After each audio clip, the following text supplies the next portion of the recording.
শিলচরের ভাঙা রাস্তা মেরামতের দাবিতে সরব হলো নাগরিক স্বার্থ রক্ষা সংগ্রাম পরিষদ, মার্চ ফর সায়েন্সের শিলচর চ্যাপ্টার এবং হাসপাতাল রোড মার্চেন্ট অ্যাসোসিয়েশন সহ অনেকগুলো সংগঠন। সোমবার হাসপাতাল রোডে এই রিক্সা দুর্ঘটনা ঘটে এবং সেখানে উপস্থিত হয়ে বুধবার দুপুর 12টায় সংগঠনের কর্মকর্তারা রাস্তা মেরামতের দাবিতে স্লোগান দিতে থাকেন। পরে অল্প সময়ের জন্য সড়ক অবরোধ করেন তারা।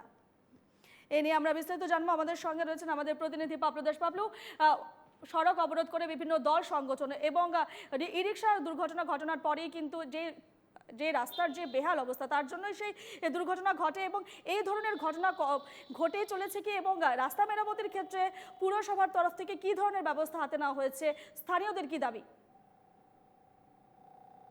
এখন পর্যন্ত আমরা এখন পর্যন্ত আমরা কিন্তু এই ধরনের কোনো সবুজ সংকেত পাইনি যে রাস্তা মেরামতি হবে, এবং গোটা শিলচর শহরে আমরা দেখতে পাচ্ছি প্রায় প্রতিটি রাস্তায় এই ধরনের বেহাল অবস্থা। আমি বর্তমানে যে জায়গাটা দাঁড়িয়ে রয়েছে সেটা ক্যাপিটাল পয়েন্ট, এবং এখানে তীব্র যানজটের সৃষ্টি হয় এবং বিদ্যুৎকে অনুরোধ করে প্রথমে এই রাস্তাটা দেখানোর জন্য কিছুটা অংশ তিনি দেখতেই পাচ্ছেন এখানে বিরাট বিরাট গর্তের সৃষ্টি হয়েছে।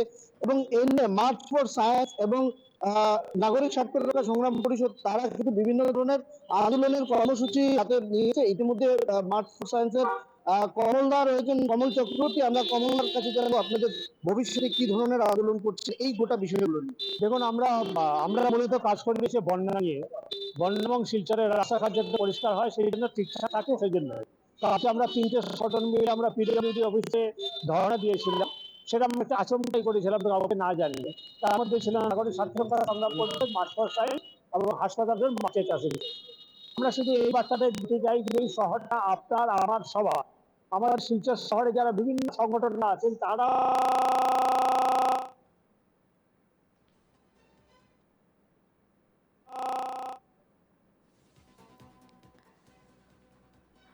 পাপলু, তোমার স্পষ্টভাবে শোনা যাচ্ছে না, টেকনিক্যালি প্রবলেম হয়েছে। যেমনটা আমরা দেখাচ্ছিলাম শিলচরের রাস্তার বেহাল দশার ছবি, এবং বহুবার বিভিন্ন দল সংগঠন দাবি জানানোর পরেও কিন্তু সরকার তথা প্রশাসনের তরফ থেকে কোনো ধরনের পদক্ষেপ না হয়নি, যার জন্য দুর্ভোগ পোহাতে হচ্ছে স্থানীয় বাসিন্দাদের।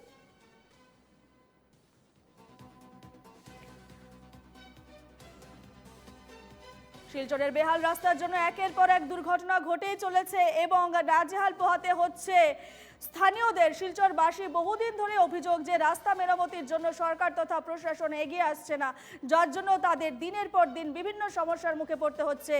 বৃষ্টি হলে সামান্য জলে বন্যাক্রান্ত হয় সেখানকার জনগণ এবং জলে প্লাবিত হয় গোটা এলাকা। শিলচরবাসী বহুদিন ধরে কিন্তু এই দুর্ভোগ পোহাচ্ছে এবং বেহাল রাস্তার জন্য বহু দুর্ঘটনা ইতিমধ্যেই ঘটে গেছে শিলচরে।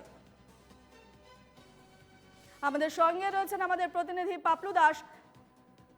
পাপলু দাসের সঙ্গে যোগাযোগ বিচ্ছিন্ন হয়েছে, আপাতত ধন্যবাদ জানাচ্ছি পাপলুকে।